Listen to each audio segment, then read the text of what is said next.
This is Dr. Brad Rovin, and I'd like to tell you about our post hoc analysis of the NOBILITY Trial, which examined Obinutuzumab for the treatment of lupus nephritis. Obinutuzumab is a recombinant humanized type 2 anti-CD20 IgG1 monoclonal antibody that induces potent B-cell depletion and is currently under investigation for the treatment of lupus nephritis. The randomized, double-blind Phase 2 NOBILITY Trial investigated the efficacy and safety of Obinutuzumab compared with placebo. All patients received standard of care therapy with mycophenolate mofetil and glucocorticoids, and were randomized 1-to-1 to receive intravenous infusions of Obinutuzumab, 1,000 mg, or placebo. Achievement of complete renal response was greater with Obinutuzumab than placebo at weeks 52, the primary endpoint, 76, and 104. No new safety signals were observed in this trial. The objective of this post hoc analysis of the NOBILITY Trial was to determine whether adding Obinutuzumab to standard of care lupus nephritis therapy could improve the likelihood of long-term preservation of kidney function and do so using less glucocorticoid. Obinutuzumab reduced the risk of developing an unfavorable kidney outcome, defined as a composite of treatment failure, doubling of serum creatinine, or death by 60%.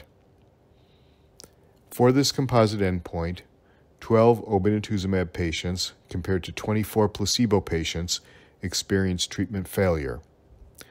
1 Obinutuzumab patient and 6 placebo patients had a doubling of serum creatinine, and 4 placebo patients died compared to 1 Obinutuzumab patient.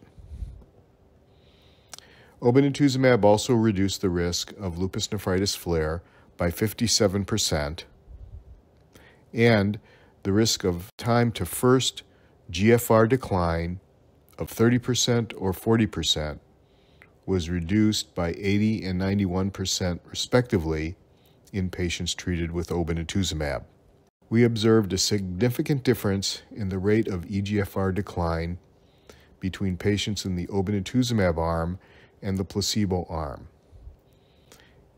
With Obinutuzumab, eGFR decline was 0.43 ml per minute per 1.73 meters squared, compared to a 4.52 ml per minute per 1.73 meters squared decline in the placebo GFR, giving an annualized slope advantage of 4.1 ml per minute per 1.73 meters squared for those treated with Obinutuzumab.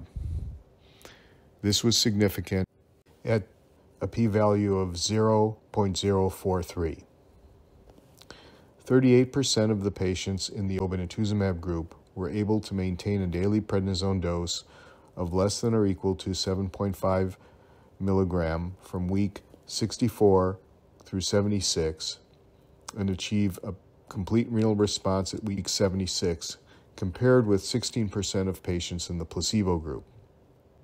The median cumulative dose of prednisone from week 64 through 76 was 525 milligram in the Obinutuzumab group versus 630 milligram in the placebo group. These post hoc analyses of the NOBILITY data demonstrated a favorable impact of Obinutuzumab compared with placebo on several different measures that forecast long-term kidney health. In addition, a glucocorticoid sparing effect was suggested. Obinutuzumab is being further evaluated in patients with active proliferative lupus nephritis in the Phase 3 Regency trial.